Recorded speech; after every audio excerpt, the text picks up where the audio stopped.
Good evening, it's Joyful Hermit.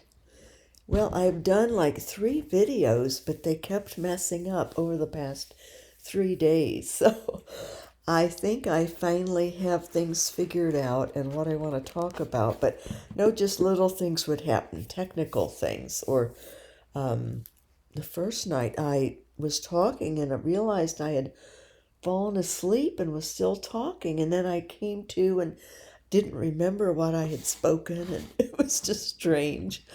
So I've been very tired, but I've been trying to get some work done.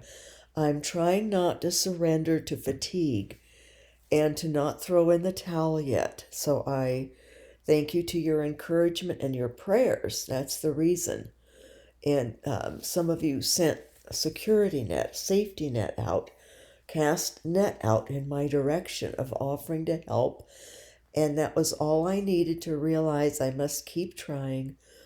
And I have to readjust one of the S's, the third S of the 9 S's that undergirds my gospel rule of life. In other words, they are words that embody how I must live out the gospel, live out the scriptures.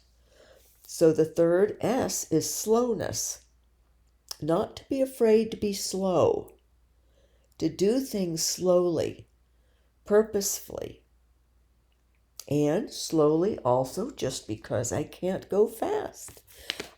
So I had painted, I think, 3 walls one day, and plus, got things shoved away from the walls. And then I added on a wall in the dining room that needed to be, I had experimented with a darker color and put a coat on to make it lighter, and it'll need another coat eventually. And then I had to do 2 coats in here. So it took me 3 days total to get the whole room painted twice. And that included on Thursday, I was laid up, had to rest all of Thursday after the spine injection, which has helped some, I will say. My mid back being up and standing isn't nearly as painful. And granted, it's not a permanent fix, but it could last even 6 months. It could last that long. So I'm thrilled. I'm grateful for a week of it being less painful. But I think I'm just not used to. I started having intestinal issues again 2 days, and trying to think what. Oh, yesterday I did finish I did 2 walls yesterday. I was so exhausted. That was the final to get just the walls painted. I still have the ceiling. And today the Lord's Day, but I consider every day the Lord's Day. But I thought, oh, maybe I could paint the ceiling on the Lord's Day. But no, I was absolutely worn out and unwell today. So I was mostly in bed, and the dogs have been, I think, in a way, I mean, they are so good, but they would like to have more fun. But they just get up on the bed and hang out with me when I need to rest. And then they get to a point in the evening, they nudge me, or Lovey will paw me and want to go. It's time for them. They want to go to their crates to go to bed. So that's all I've done. Lots of praying, lots of offering the suffering, and in the videos I did do, I hope to revisit those topics at some point. One had to do with suffering. Saint Soluan's thoughts on different things that he said about suffering, and trying to think what the other was. I think just bits and pieces of my spiritual life again, but in different ways. But mostly focused in on suffering and the positives of suffering, the good in suffering, and what we can benefit and learn from suffering. little things that a Carthusian had written in a little book about the Sacred Heart. So they were just little odds and ends, nothing stupendous that was missed. And I will cover it again sometime, just little things I had found in a notebook. But today I noticed this. And with slowness, we have to learn not to feel guilty about being slow. We're doing the best we can, but slowness sometimes needs to be a conscious choice because there is a goodness in slowness. It is thoughtful, it is purposeful. Slowness will cause us to slow down and to think about what we're doing and to prayerfully do what we're doing, to think about omnia pro Deo, all for God. When we do things more slowly, or even slow our thoughts down so that we're not rushing thoughts, there's much good in slowness.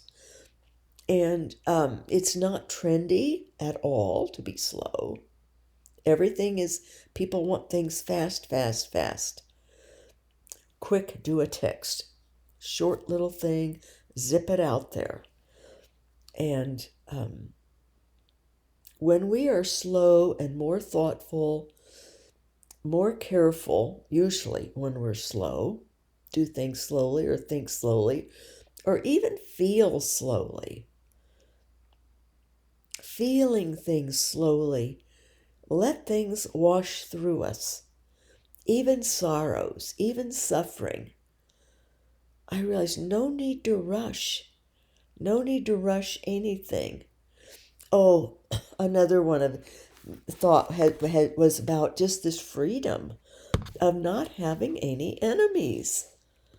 No things, no situations, and no people. I have no enemies. And that came through, it took a long time. It was slow in coming. But these insights, when we get them, something that is going to really take hold and be spiritually altering, alter our soul, make an implant on our soul. It might seem like it's coming in a flash quickly, but it's actually been building up over a long, long time, usually, very slowly.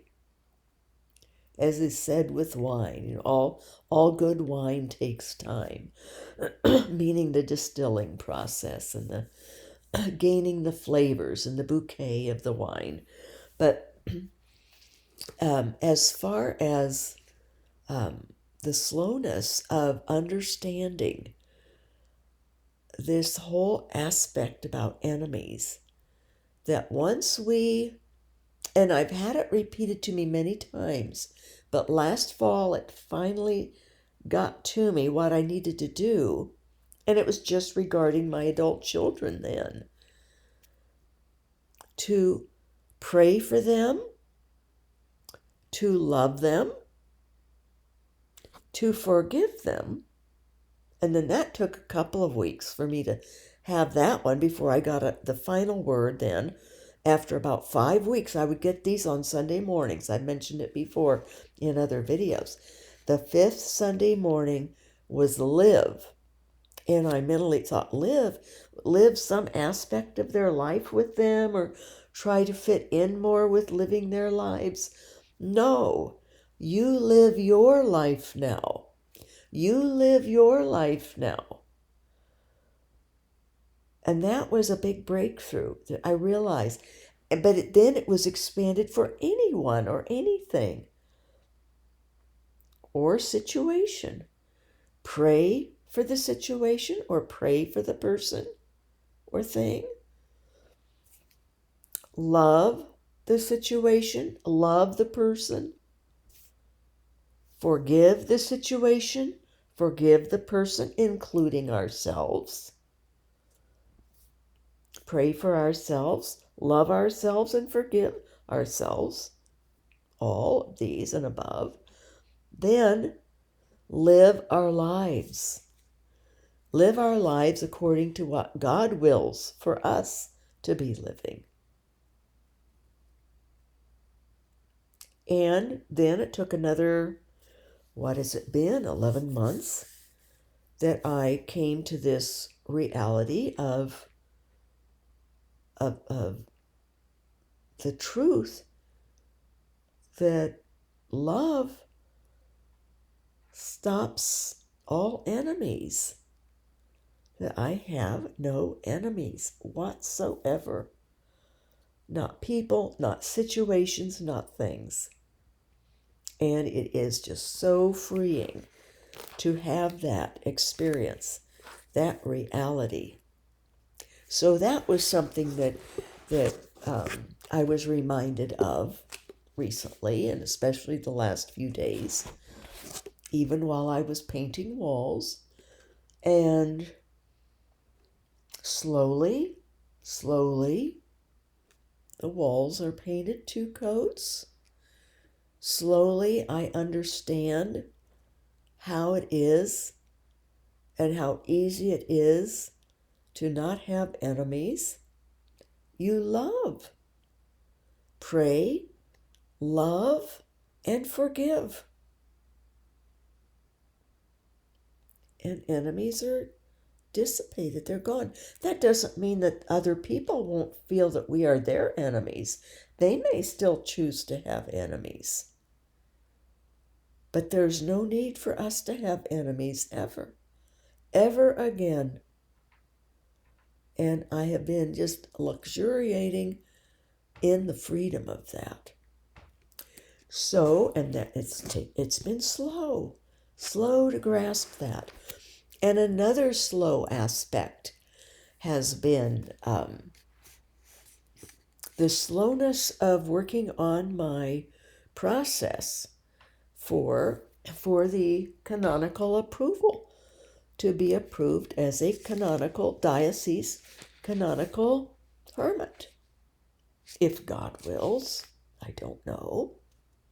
But I've been slowly, because there's a lot that I needed to prepare and present. I still have some things to write, to work on. So I've been doing that writing, that prayerful thinking, slowly pondering. Came across something the spiritual Di used to tell me on how good it is to ponder, especially for a hermit, anyone really, people who suffer. Also, we have the time to ponder. He says it's good to ponder. Keep pondering. So I've done a lot of pondering, working on the gospel rule of life and developing it into a format that is hopefully utilizable for anyone who wants it. And in a construct that is familiar, as others have had monastic rules of life. So I have yet to tackle that, to create that construct of the gospel rule of life, but I've written extensively about it and sent that. And then I have all my references prepared, and so that took time. I did it very slowly, and found people, asked permission if they wanted to be a reference. And then I took time to write about their lives, my references' lives, because I thought it would be good for those working on getting to know me and deciding if I'm going to be approved or not, that they know something about me from the people I am offering them, who have told me that they would like to be references, or go ahead, yes,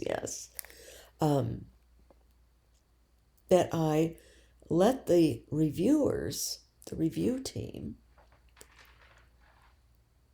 know a little bit about the people that they're asking about me. It helps them get a better picture. If they know a little background, how do I know these people? How did I know them? Where did I know them? in the one state or back in the Midwest or in another state? In what context did they know me? And all of it has been as Catholic. I could have gone back even further, but into before car accident and when I was Protestant. But no, so I have several of those that I've met, and that's all sent off. So slowly working on that process and trying to do a thorough job of it and meaningful. It's been meaningful for me. The one thing that I had to stop doing, that was my resume from the surgery time period all through my Catholic years up to present. So from like 1987, 1988 up to now. And just going back over the different things that I have done or offered or experienced or was involved with, or written, had published a few things. It got painful for me. Some of the memories did, because with it at times were some awful things that happened. Assignments that I had from God that were painful and upsetting for me to have from God. Things that none of us would want to have happen regarding people that did some things that needed to be handled. So that I stopped. I'd written a lot. I started out with line item, bullet points, and then the memories took over. So I'll work on that, but it'll be done slowly. But I found today in some notes back from, I think, February of 2008. Yes, February 13th. So that would be about 6 months. 2008, 16 years, 15 and a half years ago. This one, The Red Rose of Suffering. I had totally forgotten. I remembered the book, The Spiritual Combat, and I would like to share part of that in a video. Scopoli's Spiritual Combat. It's an excellent book. How we can battle successfully evil and spiritual issues. Spiritual Combat, it's called. It's a very helpful book to know. But I didn't forget the book, but I had forgotten about this incident. It's okay, lovey. Nighty-night. So in the package, I ordered secondhand books. And I like hardbound because the paperbacks, especially, I didn't know what was ahead of me. But they were all boxed up when I was on the island, and there was a lot of moisture, and the paperbacks would have been ruined. But I have books I can pass on. I can either sell if I run out of money, or I can pass them on when I die, or before when I'm finished with them. Some of you may want some of these books. So I got hardbound secondhand, and in good condition, always try to.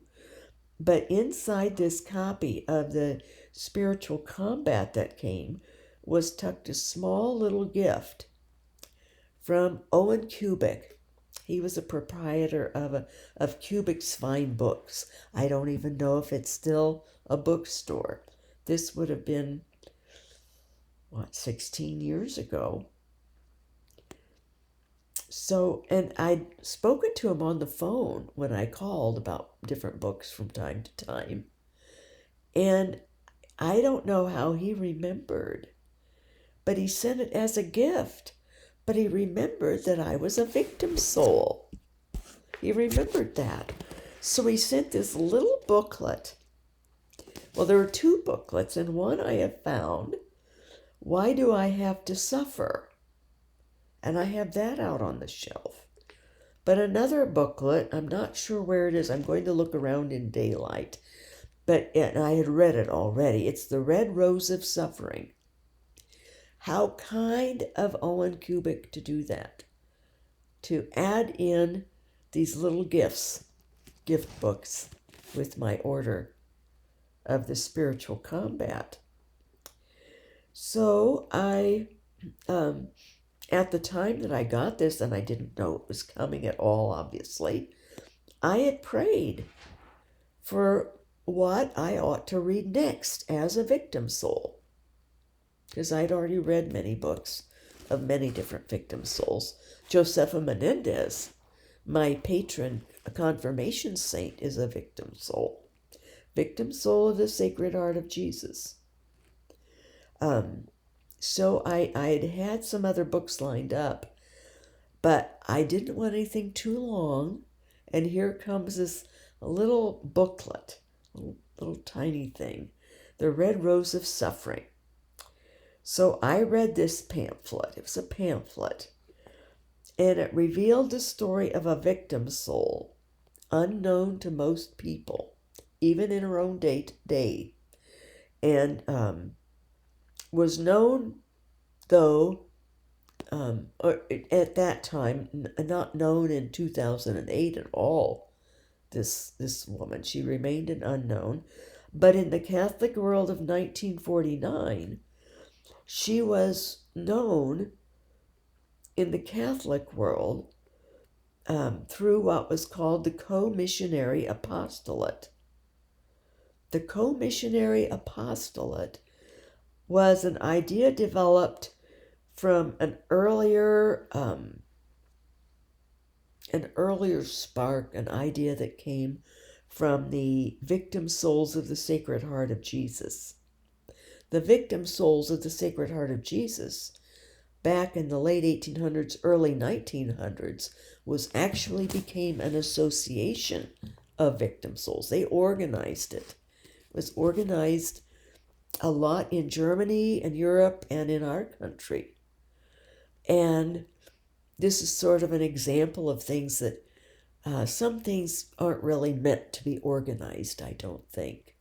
Victim souls would probably be similar to not doing well as an organization, getting too structured, because it's a very individualized and unique vocation.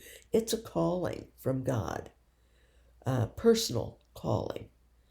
And those who suffer, if they offer themselves as a victim soul, will pretty much know from God if that's what he wants. And I think most of the time he does. But it depends on the person's outlook, if the person has an understanding of suffering that is healthy and not desperate or morbid. So it just depends. But it's always okay to offer yourself, make a vow, even a victim soul of the Sacred Heart of Jesus, of different things you want to offer of your suffering. Or if God has already mentioned to you in some way, through a locution or even just through a sensing, and a deep inner sensing that God wants you to offer this or that physical suffering or emotional or mental suffering, or even a temporary suffering. And offer depression. Offer cancer. A terminal suffering is good to offer too. Or as I did, I offered my whole self to suffer in whatever ways God had any use or need. Not that he needs, but that he could utilize if he wanted. And he accepted that.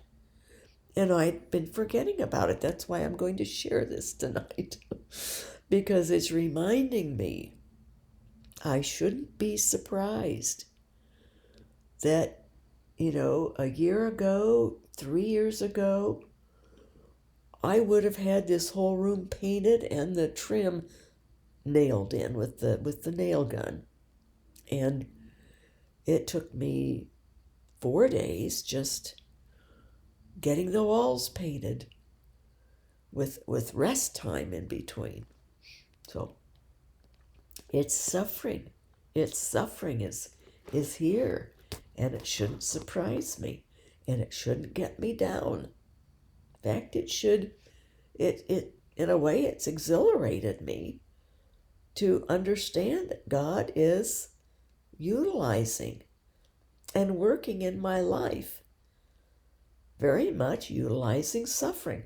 Because sometimes we can think those who suffer can think, I have in the past, I've had off and on, even when I knew more consciously, was thinking about my victim soul life. But it can seem like we're not accomplishing anything for God. But in fact, we are. It's just at a different level and in a different way. In a way that many people spurn. Many people would make fun or denigrate it even and think that's sick, that's awful, that's perverted, They don't understand that suffering is not the enemy. They don't understand what Teresa of Avila said to me and to the whole classroom back in 1988, the doctoral students, that suffering at other levels and dimensions is sheer joy. We just have to have our perspective opened up. Love must enter in. So the red rose of suffering was part of the earlier victim souls of the Sacred Heart movement, which is still going today, just quietly. And you would talk it over with your spiritual director, something like making an offering of suffering or a vow of suffering. And anyway, an example of the credibility was the little flower, Teresa of Lisieux. That helped with the credibility of this apostolate of suffering. It started just 10 years after her canonization. The official association did. So she was sort of spearheaded through her own offering of her sufferings, to offer her sufferings in reparation for however Jesus wanted to utilize them. She offered to suffer for a young priest, a missionary priest, because she when we suffer, all of a sudden at times we can wish that we had an active life then. And she had thought, she would have loved to have been a missionary priest. Plenty of time to ponder when we suffer or when we're in bed a lot. And that's what she did. And they were productive ponderings. And so she offered her sufferings. And she suffered with great love. And her suffering obviously was very fruitful. It is to this day and ongoing. She receives prayer requests from people for healings, for different things. And she has direct line with God. She became pure love on the other side. She's holy. She's in heaven. She's one with God. She's had divine union. So her prayers are very helpful, very powerful. So this young woman, she was this red rose of suffering.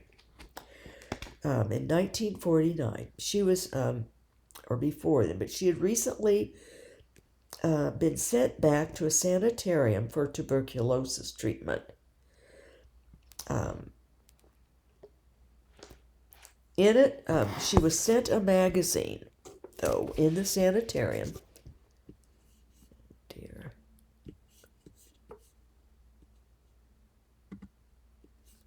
Don't know if I lost this or not. No, I didn't. Good. It just went black. I thought I lost it. Bear with me. I'll try not to digress so much. She was sent a magazine in the sanitarium, and in it she read about how to become a co-missionary of this apostolate of suffering, the Sacred Heart of Jesus, victim souls, to offer all her thoughts, prayers, acts, and sufferings one day a week for a missionary priest to whom she'd be assigned. As it turned out, the young woman offered her very life, day and night. She didn't offer just her suffering, she offered her life. And it was a co-missionary group, but the idea was based on the victim souls of offering the sufferings.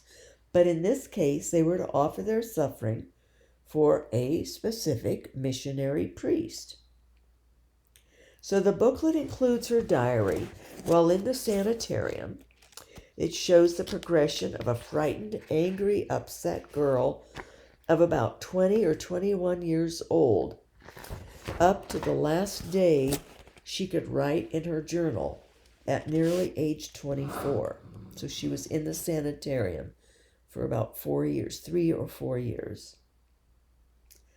Her missionary priest ended up being one who worked at the Mission Congregations Foundation in Illinois, here in the United States. But the woman referred to as Gertrude did not mind. In fact, her missionary priest was able to visit her 2 or 3 times and encouraged her valiant efforts in prayer and in suffering, as she was a true victim soul, a victim of love. She did this out of love for God and love for that missionary priest. So as I read this book, and these are some of the notes I had made, the thoughts I'd had after reading this booklet, this pamphlet on the little red rose of suffering, as became called, I was drawn into this young woman's humble suffering and plight. And when she transformed into a virtual saint, and her sufferings were faced with tremendous courage and love of God, with faith that Jesus would utilize her very immolation of body as a means to strengthen the missionary priest. The effect was soul binding on me. I have thought of this young woman since I had read that. This was back in 2008 what I wrote about it. And included asking her to bless me with her prayers at Mass that morning. I had gone to Mass back February 13th, or February 15th it was. It is strange how these acquaintances, through books or through odd means that we meet people who are no longer on earth even, but they become friends. You all have had that happen.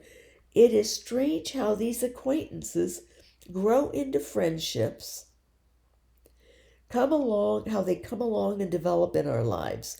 And that can also be with people in the here and now too, that we happen to run across.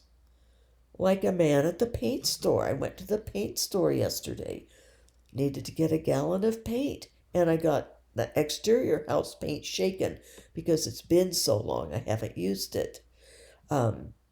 So that's another task I want to work on, starting to paint the outside. Even if I just finish the backside, which is about half done already from 2 years ago. Doesn't matter. Slowness. Just keep going, people. Keep going. Don't give up. I can't give up. And you help me keep going by your keeping going. But it's a matter of these acquaintances that God puts in our lives. Living people or people we read about, people in history, different saints. This pamphlet that came to me 16 years ago as a gift of this woman who had lived in 1949 and her trials of suffering and the offerings she made. So, in actuality, the young woman's name is Margaret. It's what it turned out to be. Margaret. She was one of a large family and had lived on a farm, and it would have been in Illinois. She was born in 1915 and died at age 24 and nearly 4 months on January 4th, 1940. Oh, that means that then this pamphlet was written in 1949. But she had died in 1940. January 4th. Oh, that's my late uncle's birthday. What she endured is written simply and not at length in the booklet. I'm not sure what has happened with the Co-Missionary apostolate. I don't know. I was going to research it, but I don't remember. I didn't even remember getting that gift. So much in my life has happened in the last 16 years. Plus, the head injury doesn't help, right in the verbal memory area. But I think more than that, it's just so much has happened of suffering that, like the island years and having to work my way off there and trials. And when the thyroid stopped 2 years ago, I had terrible brain fog and didn't realize it until toward the end. I realized I couldn't remember 3 months back. Couldn't remember whole swaths of time, and I still do that. So I think it's Dr. H gave me a test for dementia and I passed it. We've decided that it's probably coming from the level of pain that my mind is so used to leaving my body that I'm not hanging on to the here and now details. But I used to have a very specific memory, and some things I still do, but totally forgot about this woman, this little pamphlet, and also what she endured. So, and I don't know what I didn't remember to research about that Co-Missionary apostolate. I'm going to do it right after I stop the video, finish the video. But not all co-missionaries had tremendous sufferings to offer. But it is a beautiful reality that one can be spiritually linked and offer even a minute of our lives to God for the strengthening of another. The co-missionaries signed up to offer a day of the week. Margaret offered her life. This woman named Margaret offered her life. So this, back in 2008, I was in the confessional, and I was talking to the confessor about pride and different things. And I shared with this confessor, this was back in the Midwest, about this offering I had made. And I remember now making the offering, and it's very heartfelt, and I mean it still, and it's also with my vow of suffering that I will repeat on the 23rd of September, on St. Pio's feast day, the day of his death. I will repeat that offering of suffering. But I mentioned, and a part of this offering that was very simple that I made, even before 2008, was to suffer and die for the Catholic Church. I made that heartfelt offer, deeply, deeply, to suffer and die for the Catholic Church. It means that much to me. The Catholic Church means that much, and it did back then. And it did way back in 1995.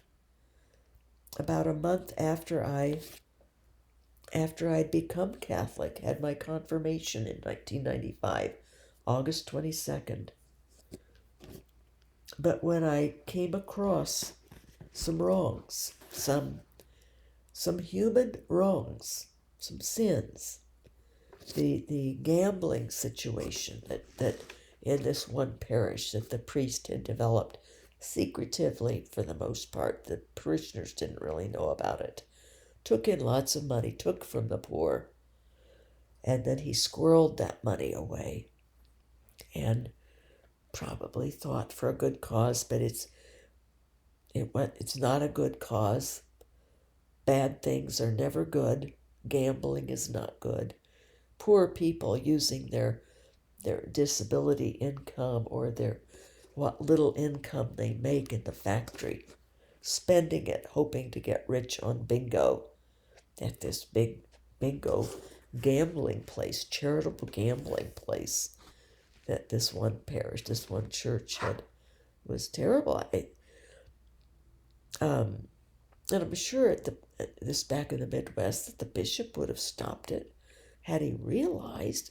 I would hope so, but no. So it's things like that that really got my heart. And I had offered deeply, sincerely to take my life for the church, to exchange my life for the Catholic Church, that I would suffer and die for the church, for God's church. And I mean that to this day, because Christ instituted this church, the Christian church, from the earliest times when he was alive. And it shouldn't be tainted by wrongs, by evils. And I meant what I said, and I'm glad that I came across this. I'll continue with this story, but it was to be an immolation. And I had been told that in a vision at night, mortification, before I was Catholic. And then afterwards, several years later, I would keep hearing, I would wake up in the morning or at other times, be an immolation, I would be told, be an immolation. I heard it spoken to me when I was on the island and in terrible circumstances, had been duped and bought a tear down. Didn't realize, the realtor did not say, the inspector did not. Old lady got taken. It turned out, by the grace of God, very well. But it took me 5.5 years to get off that island, to do that work. People helped. I paid back everything and gifted people who helped me. But one night I remember being told, be an immolation. It was when I thought I could take no more suffering, no more hardships. Rain coming in on me through the sides of the walls and through the roof. And oh my goodness, I hadn't lived like that before. Other people have. But it was an experience. It was rat infested, raccoon infested, bird infested. So it was quite the experience. But that reminded me, God reached in, reminding me, no, be an immolation. I had made that offering to suffer and die for what means most, and that's Christ's church, the church on earth. And even now, Christianity is being so attacked, even in the media in this country, especially maybe so, being attacked. And then I read the other day that Nigeria, of the countries in the world, is the one that the Christians are being the most persecuted, killed, kidnapped for ransom, and then killed. But the Nigerian people have it the worst, the Nigerian Christians. So it's serious business. Victim soulhood is a serious business, but it's most rewarding. And that's what the little red rose found in her nearly 4 years of suffering in this sanitarium with tuberculosis and her death at such a young age, similar in age to the little flower, Teresa of Lisieux. And she offered not only her suffering for that missionary priest, but for everything. She offered herself totally, totally. So I was considering once again, back in 2008, about the desire of my soul, the motive and the intent of the desire of that offering. I scrutinized it, thought about it a lot. Scrutinizing means to really turn it over, examine it carefully, critically even, too seriously. And I knew that it had come from my soul, that I meant it sincerely. Yet it seemed sort of odd, It was, especially, I'd been a Protestant. And that was just, 13 years after I became Catholic, that I increased this offering to be very specific, that I was offering to live and die for the Catholic Church.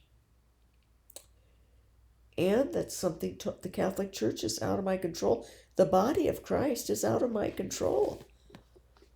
How people want to be or behave or act, good or bad. How priests want to behave or act, or bishops or parishioners. And this was about, this was a half year or a little more, probably about 8 months before the ecstasies began. So I hadn't been injured or anything by people yet, or horribly persecuted because of the ecstasies. So God was preparing me for that, to offer, to live or die, to live and die even, for the Catholic Church. Knowing, the more I examined it, that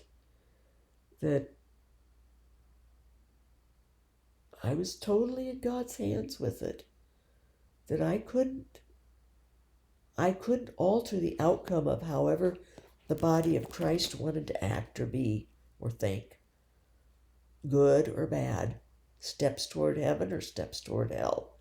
Totally out of my control, except for how I was going to try to act and be.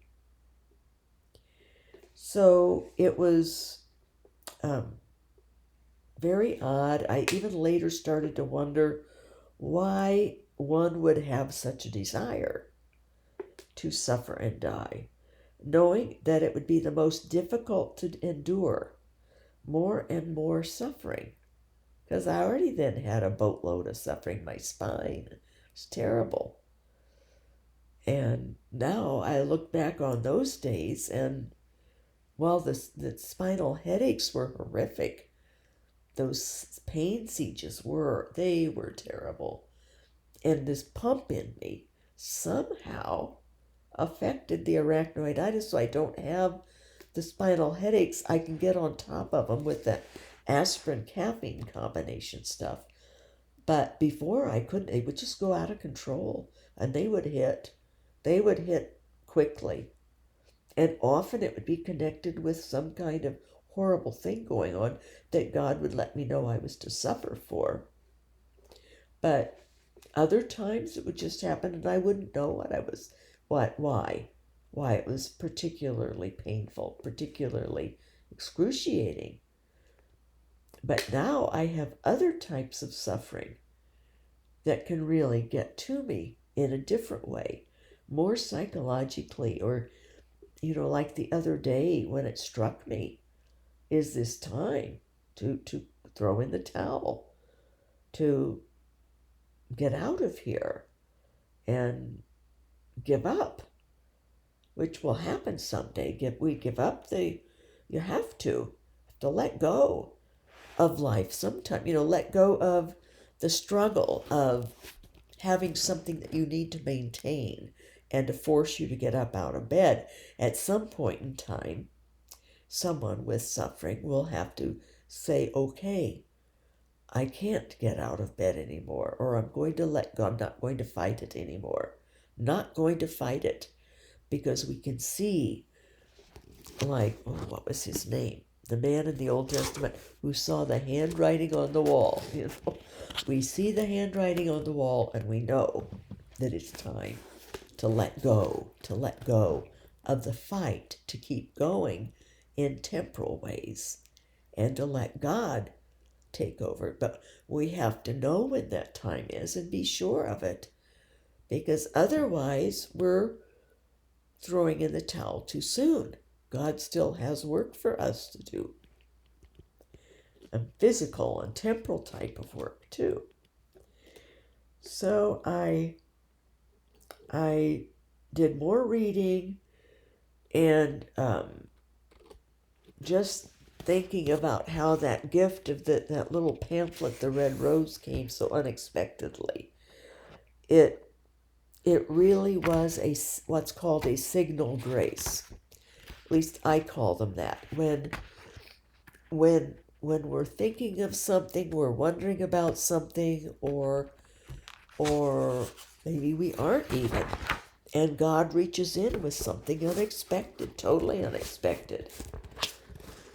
How often does a bookstore owner send you free things, And it was something that I had been very interested in, and I couldn't recall that I'd told him, or that he would even remember anything about victim soulhood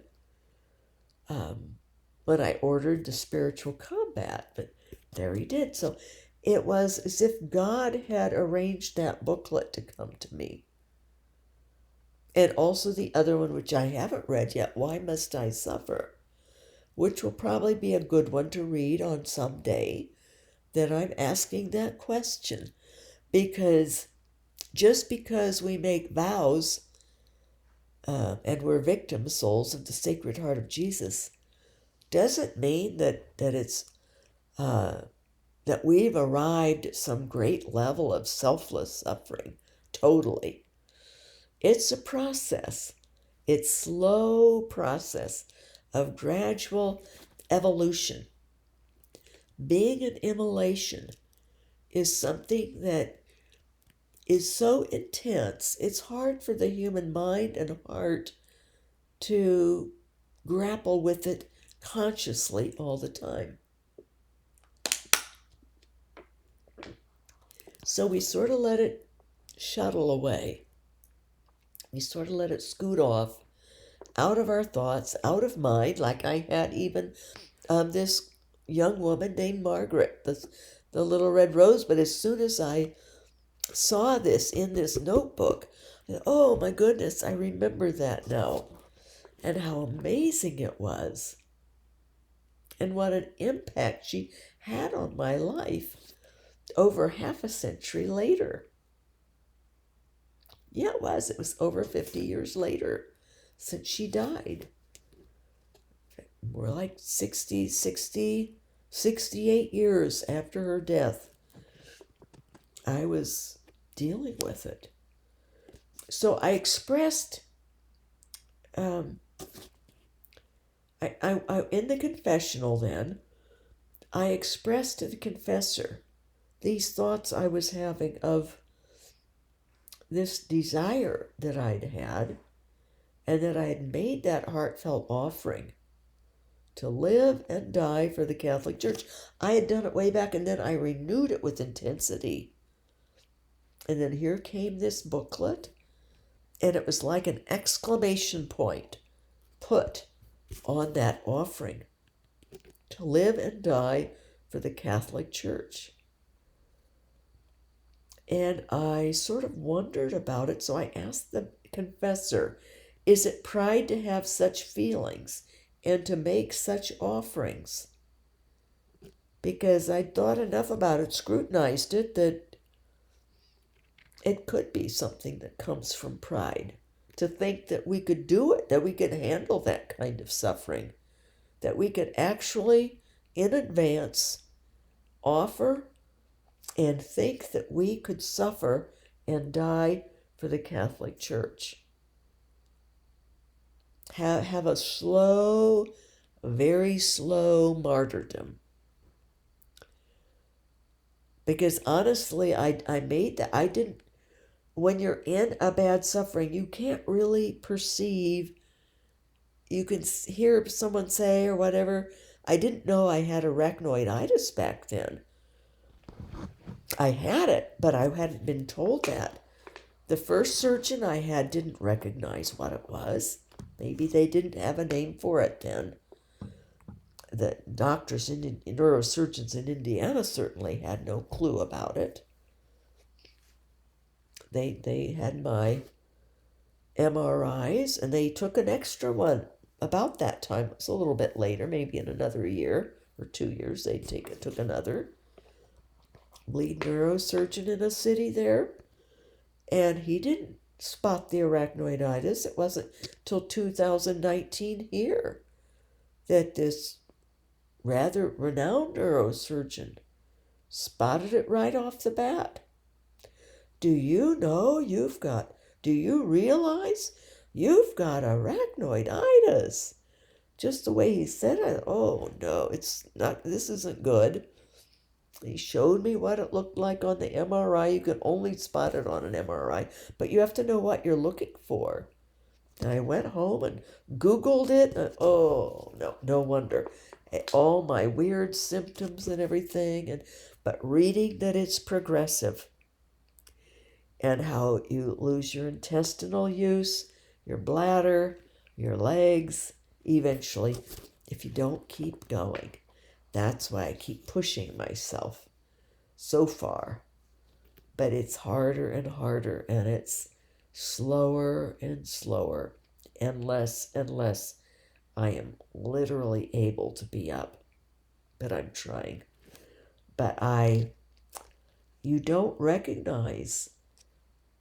You can say something like, I'm willing to suffer and die for the Catholic Church, and really mean it, and even think it through over several days.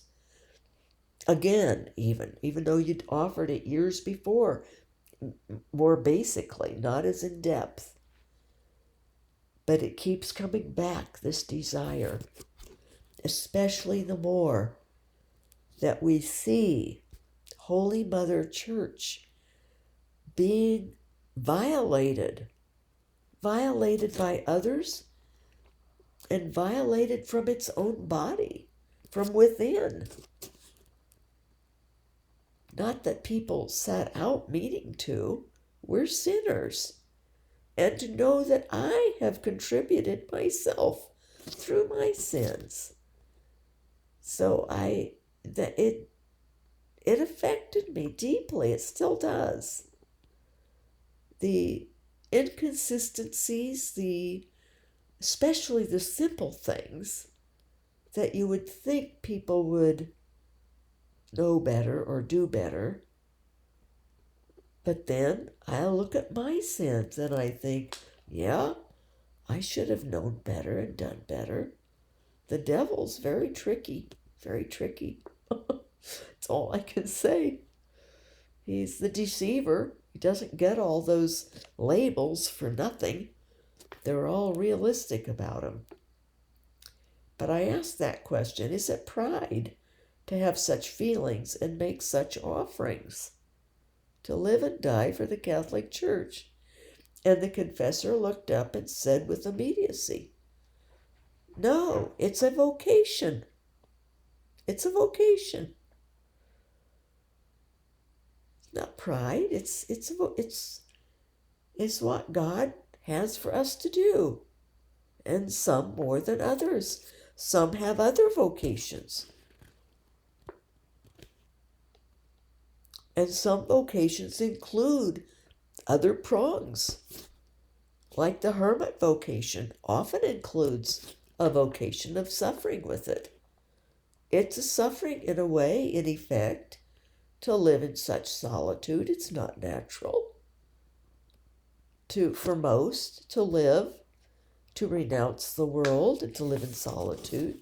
Most people cannot, because they have to have incomes that, or they have families already, or and they need adequate income, which disability, even though it's very, very low, I'm making it. Not quite yet, but soon. Nearly finished paying off Home Depot for the building supplies. And as long as too much doesn't come up extra, but inflation is why. I was making it before. Got my loan, it's a big loan, but I could do it, and I live a very simple life. I don't have frills that I purchase or things, but with inflation these last 4 years is when I started really having trouble making it monthly on the monthly disability. So I guess it's something I should have anticipated. I don't know. I try to be a possibility thinker rather than a negativity thinker, but we'll see. But making an offering like that, and he's right, the confessor's right, it is a vocation to offer to live and die for the Catholic Church, to suffer, to offer one's sufferings. To be a victim soul is a vocation. And yes, there may be some that think it's, even some priests might, oh, that's strange, or no, that's unhealthy thinking or whatever. But it can be for some who don't have a healthy view of suffering or understand the theology of suffering. It takes that, and it takes having something come to our mind and our heart to rest in the nest that we nest in his sacred heart, that our heart is nesting in Christ's heart. That's the kind of understanding and depth that some of these insights take to be really understood. And that includes the priests to have that capacity of a deeper, more spiritual understanding rather than thinking with the head. Thinking with the head, all kinds of things could seem awful, like even, God wouldn't say be an immolation. That might seem very perverse to an intellectual type person. But to the spiritual soul that nests in the sacred heart of Jesus and has nested in his heart for years and shares in Christ's sufferings, it's the most natural, healthy, common sense thing in the world. So it's perspective, and it's okay, and it's not that the others aren't right. It's like doctors. They just don't see the perspective yet. Someday they will, and all will be well. All is well now.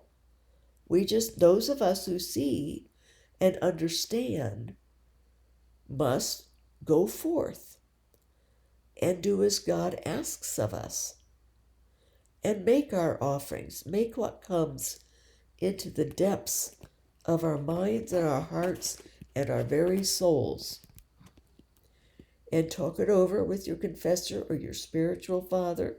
I did both. Just happened to write about the confessor here. But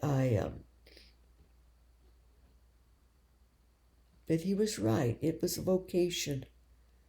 It's a vocation. And yes, we do have to watch pride. It's sort of bizarre that you'd think that somebody who suffers a lot could have pride, but people can have pride over anything at all. You would think that being a hermit would be the least thing, but there are some people who could have pride over being a hermit and think it's a big deal. And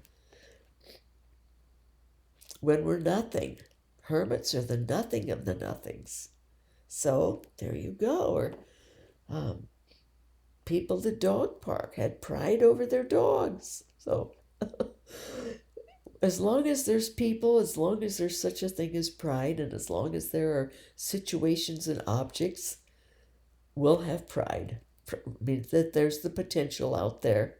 It's like one of the leading easiest and worst sins of all. So I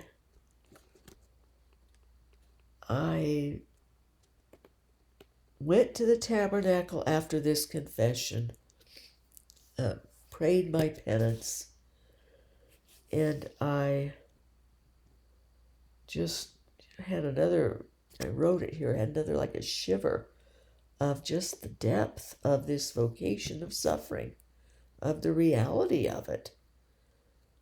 But it's surreal. It is hard to wrap your head around it a little bit. But your heart will instinctively feel it or not. And you have to think with your heart. You don't have to, but it's spiritually more efficacious. Jesus taught thinking with the heart. That was an essence of his teaching. Not that you let the intelligence just go out the window, no. Jesus was very common sense, very intelligent, very assertive, and shrewd, prudent. But he had a great capacity of the heart, of his sacred heart. We don't say, nest in his sacred mind, or it's always a sacred, don't have a devotion to his sacred brain. It's his sacred heart. It's the love, it's the mercy. All things come back to nest in love, God's pure love. Today happens to be the feast day of Catherine of Genoa. She's the saint that back sometime before 1510, between 1500 and 1510, she had ecstasies that lasted lengths of time, and God told her many things, one of which was to encourage us all to strive as much as we can while we're alive to come to love. That God, and he says, I am pure love. Before, we always knew, Jesus said it, we always knew God is love. But God added on in about 1500, I am pure love. Pure love is another degree, a greater degree of love. So, anyway, when you make offerings of suffering, you at first, can sort of be consciously thinking what's going to happen and when will it happen and how will I manage, and then life, you just start living your life. You tend to forget and just move on and let God take over. Things will unfold naturally by God. So I'm looking back now. That was 18 years ago, 16 years ago. A lot of life lived, a lot of suffering that I had no idea was going to come. I had no idea about a knee replacement because I had no idea a woman at a store in a gardening area was going to have a hose in a wrong place and then move it. I saw it at first, stepped over it, but then she moved it someplace else but kept it out, and leaving, I didn't see it then, and tripped and fell, and that caused me to 3 years later to have knee replacement that failed. So sufferings that come, I didn't think it would be a failure. One of the viewers was writing to me about more with the attitude of denounce suffering, get rid of suffering, that Jesus doesn't want us to suffering and all this. And it just sort of depends. That isn't necessarily the case. He doesn't want us to suffer. But we have suffering. And then how are we going to deal with it? And some suffering God allows. You can pray and pray and pray, and it doesn't go away if God is allowing it for a greater spiritual purpose. Suffering is uniquely spiritual. And when God tells you to be an immolation, or says mortification, or words of the kind, and you discern them, and you get the help of your priest, spiritual director, or priest confessor to help you discern. Someone who's experienced with the spiritual life, in other words. Priests have had like 9 years of education, but older priests have even all the more years of lived experience with counseling people and understanding the spiritual life. So it just makes common sense to get some help with discerning some of these things. And, of course, always pray to God. God may give you the answer. He may help you discern. It still doesn't hurt to have one of Christ's sons, priests, to help also say, yes, that is of God. It's a wise thing to get affirmation and to get help with discerning serious things such as a vocation of suffering and what you're going to offer. Sometimes you go ahead and offer it. It's so deep in you. That's what happened with me. It was so deep in me that it just came out, my prayer to God and what I wanted to offer to live and die for the Catholic Church.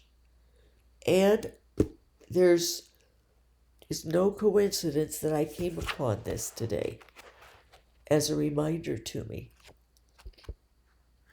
because I think it was Dr. H who says suffering takes a lot of courage. And that's what Joan of Arc gave me, those chevrons for courage.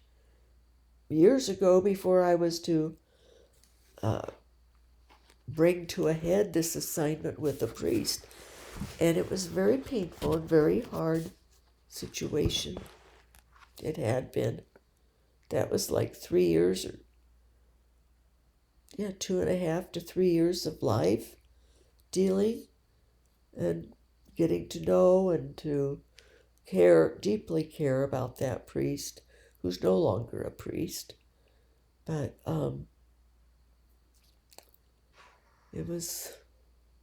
there's lots of suffering all around us that we may as well have Jesus utilizing it. And then keep our equilibrium of spirit. Don't let it get you down. And I was thinking about it tonight, being reminded even that I'd offered to suffer, to live and die for the Catholic Church. How on earth could so much life get in the way of my remembering that offering? But my headache is horrible. That's one reason why I forget a lot of things. But and maybe I'm getting Alzheimer's, who knows, or dementia. We'll find out in time, won't we? But